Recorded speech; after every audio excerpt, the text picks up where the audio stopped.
high in the dry desert of southern Colorado, surrounded by mountains and miles of empty land.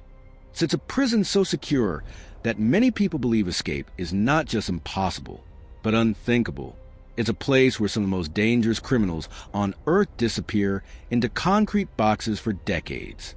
No noise, no contact, sometimes no human touch. This prison is known as ADX Florence, officially called the United States Penitentiary Administrative Maximum Facility. But to the people who know it best, it has another name, the Alcatraz of the Rockies. Inside these walls are terrorists, cartel leaders, spies, mob bosses, and serial killers. Men considered so dangerous that even other maximum security prisons could not contain them. Yet behind the layers of steel doors, surveillance cameras, and silent hallways lies a deeper question. What happens to the human mind when it's locked away in total isolation for decades? Tonight, we step inside one of the most secure prisons ever built, a place designed not just to hold the worst criminals in America, but to break them. And by the end of this story, you'll understand why some people believe ADX Florence is the most psychologically punishing prison ever created. Before we go deeper into one of the most secure prisons on Earth, make sure you subscribe to Trace Media, because on this channel, we uncover the real stories behind the world's most dangerous prisons, criminals, and mysteries. And trust me, this story only gets darker from here. In the 1980s, the American prison system faced a terrifying new reality. Violence inside federal prisons was rising. Powerful gang leaders were still controlling criminal networks from behind bars, and some inmates were so dangerous they were attacking prison guards themselves. Then, in 1983, something happened that would change the U.S. prison system forever. Inside the federal penitentiary at United States Penitentiary Marion, 2 correctional officers were brutally murdered in separate attacks by inmates. The killings shocked the entire nation. If maximum security prisons couldn't control the most violent offenders, what would? The answer was radical. Instead of simply building stronger prisons, the government decided to build something entirely new, a facility designed for total control, a place where the most dangerous prisoners in the country could be locked down 23 hours a day, a prison where communication between inmates would be almost impossible. Construction began in the early 1990s in a remote desert near Florence, Colorado, and when the prison opened in 1994, the world had never seen anything like it. From the outside, ADX Florence looks almost quiet, just a cluster of beige buildings sitting in the middle of empty land. But beneath the calm exterior lies one of the most controlled environments ever created. Every cell is designed to keep inmates completely isolated. The walls are thick concrete, the doors are solid steel, and even the small window inside each cell is positioned so prisoners can only see the sky, not the mountains, not the yard, not the world outside. Each inmate spends 23 hours a day alone in a cell measuring about 7 by 12 feet. The bed is made of poured concrete. The desk is concrete. Even the stool is concrete. Nothing that could be turned into a weapon. Nothing that could be broken. Every movement inside the prison is monitored by cameras. Guards rarely speak to prisoners. Meals are passed through a slot in the steel door. And when inmates are allowed out of their cells, they walk through a maze of locked corridors and electronic gates. Always alone. Always watched. Because the men held here are not ordinary prisoners. They are the inmates that even maximum security prisons could not control.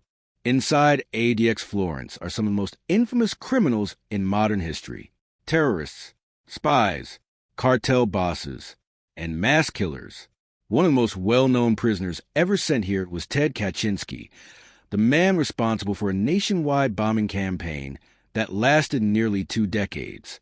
Another was Ramzi Youssef, one of the masterminds behind the 1993 attack on the World Trade Center. And then there was Zacarias Moussaoui, often referred to as the 20th hijacker, connected to the September 11th attacks. These were not ordinary inmates. Many had once commanded international networks of violence. But inside ADX Florence, their world shrank to a single room. And for some prisoners, the silence became something far worse than punishment. It became psychological warfare. Imagine living inside a concrete room smaller than most bathrooms. Now imagine staying there for years. For many inmates in ADX Florence, that's reality. Prisoners wake up alone. They eat alone. They exercise alone. Their only human interaction, maybe a brief conversation with a guard through a steel door. Even the exercise yard is designed to maintain isolation. Instead of open field or shared spaces, inmates are taken to small outdoor cages, sometimes called dog runs. From there, they can see the sky above, but nothing else. No other inmates. No crowds. Just silence. Some prisoners have described the experience as living inside a tomb, and psychologists have long debated the effects of this kind of isolation. Studies suggest that extended solitary confinement can lead to hallucinations, paranoia, and severe depression. But for prison officials, the mission of ADX Florence has always been clear: contain the most dangerous criminals in America at any cost. But not every inmate at ADX Florence lives under the same conditions.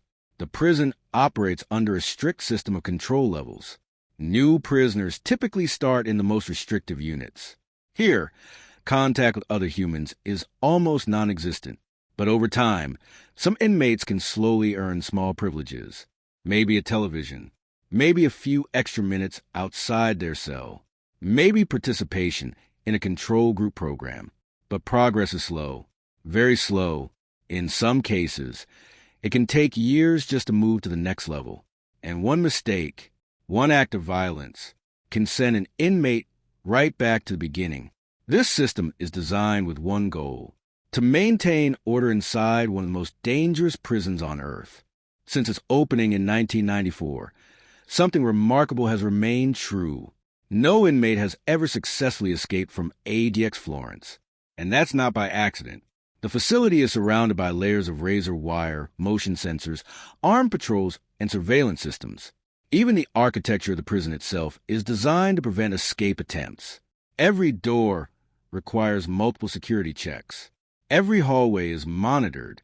Every movement is controlled. In many ways, ADX Florence represents the ultimate evolution of prison security.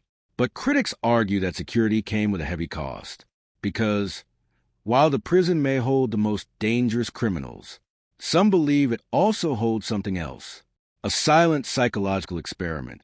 Over the years, human rights organizations and legal advocates have raised serious concerns about conditions inside ADX Florence. Some former inmates have claimed that the extreme isolation caused severe mental health problems. Others describe feeling as if time itself had stopped. In 2012, a group of prisoners filed a lawsuit against the Federal Bureau of Prisons, arguing that the prison's conditions amounted to cruel and unusual punishment. The lawsuit sparked a national debate. Supporters of the prison argued that inmates sent to ADX Florence had committed some of the most dangerous crimes imaginable. Opponents argued that no human being should spend decades in near total isolation. But inside the prison walls, the routine continued. Steel doors opening, steel doors closing, day after day, year after year. One former guard once described ADX Florence as a clean version of hell, not because of violence, but because of silence. For inmates who once lived fast, dangerous lives, the sudden stillness can be unbearable. Some prisoners begin talking to themselves. Others pace their cells for hours. A few spend years trying to maintain routines just to keep their sanity. Reading books, writing letters, exercising in small spaces. Anything to keep the mind from collapsing under the weight of isolation. But the real question remains: what happens to someone who spends decades in a place like this? And can a prison designed to contain violence accidentally create something even more dangerous? If you're fascinated by real prison stories like this one, make sure to subscribe to Trace Media, because the deeper we go into the world's most extreme prisons, the darker the stories become. And coming up next, we're going to look at the inmates whose crimes were so dangerous that the government believed ADX Florence was the only place on Earth capable of holding them. When ADX Florence first opened in 1994, it was designed to hold the most uncontrollable inmates in the federal prison system. But after the September 11 attacks, the prison took on an even more critical role. America was now facing a new type of criminal: international terrorists capable of coordinating global violence. Some of those men would eventually disappear into the silent corridors of ADX Florence. One of them was Zacharias Moussaoui. Prosecutors called him the 20th hijacker. He had trained with members of the Al-Qaeda and was arrested just weeks before the attacks. After his conviction, the U.S. government decided that an ordinary prison was not secure enough. He was sent to ADX Florence. There was also Ramzi Youssef, the man responsible for the bombing of the World Trade Center in 1993. The attack killed 6 people and injured more than 1,000. Investigators believe the bombing was meant to bring down one tower onto the other. The destruction could have killed tens of thousands. Instead, Youssef's world now exists inside a small concrete cell in the Colorado desert. These inmates are housed in some of the most restrictive units in the prison. Their communications are heavily monitored. Their contact with the outside world is extremely limited because the fear has always been the same, even from behind bars. Some of these men might still be able to inspire violence.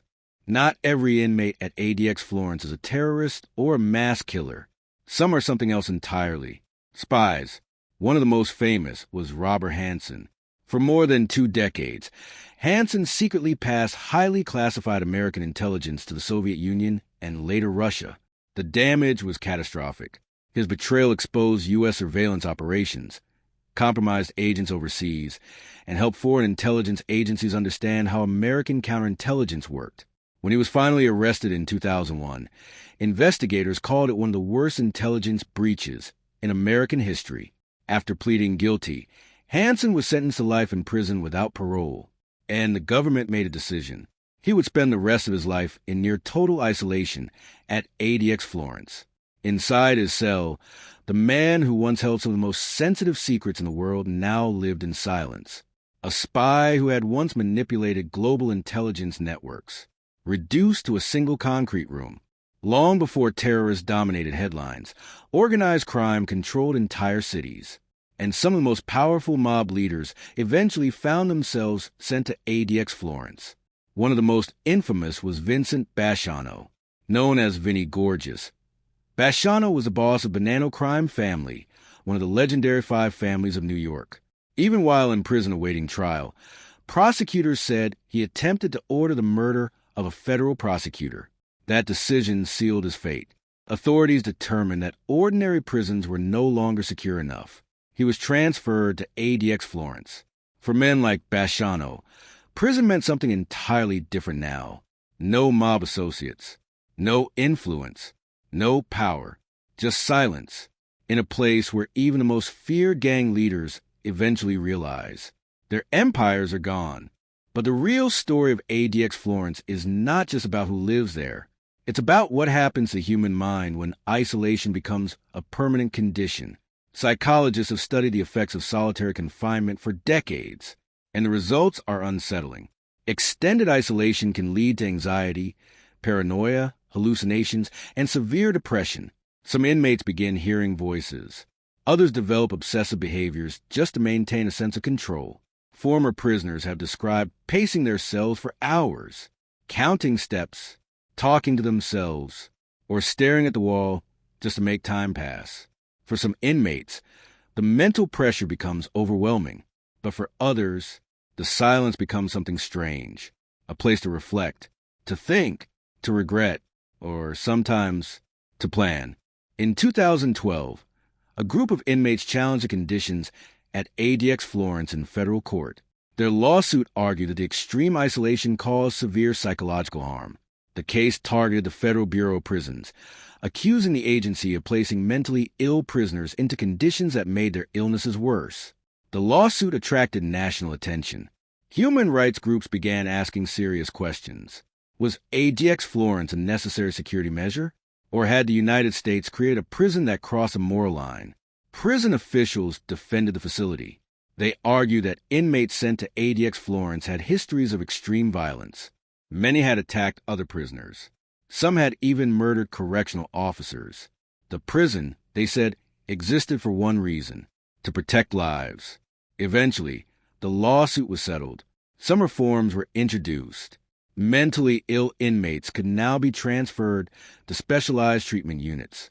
But the fundamental design of ADX Florence remained unchanged. Isolation, control, silence. If stories like this fascinate you, take a second to subscribe to Trace Media, because the deeper you look into the world's most secure prisons, the more unbelievable the real stories become. And coming up next, the story of a man who once tried to challenge the system from inside the most secure prison in America.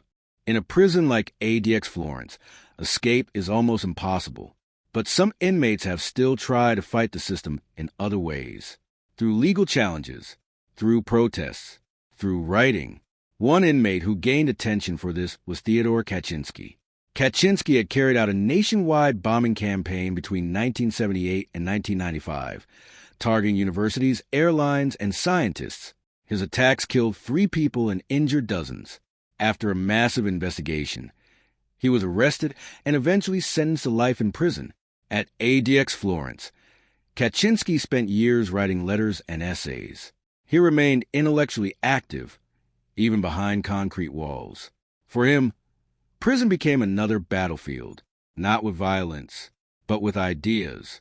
And in a strange way, the prison designed to silence dangerous men still could not completely silence their voices. For prison officials, the mission of ADX Florence has always been clear. Control the inmates who cannot be controlled anywhere else. Many of the prisoners sent there have histories of extreme violence within other prisons. Some had attacked guards. Others had orchestrated criminal operations while incarcerated. Without a facility like ADX Florence, officials argue, these individuals would remain a constant threat. The prison represents the final step in the federal system, the place where the most dangerous inmates go when every other option fails. To supporters, it is a necessary tool. To critics, it is an example of how far a justice system can go in the name of security. Either way, ADX Florence continues to operate in the quiet Colorado desert, holding some of the most infamous criminals in modern history. From the outside, ADX Florence looks almost ordinary, just another government facility surrounded by fences. But inside its walls, time moves differently. Some inmates will spend the rest of their lives inside cells barely larger than a parking space. They will grow old there and eventually die there. Their crimes remembered, but their voices fading into silence. For the guards, the prison is simply a job. For the inmates, it is the end of the road, a place designed to hold the most dangerous men in America, and a reminder that some prisons are not built for rehabilitation, but for containment, forever. If you want to see more real stories about the world's most dangerous prisons and criminals, make sure you subscribe to Trace Media, because the truth behind these places is often stranger and darker than fiction. And the next story might be even more shocking.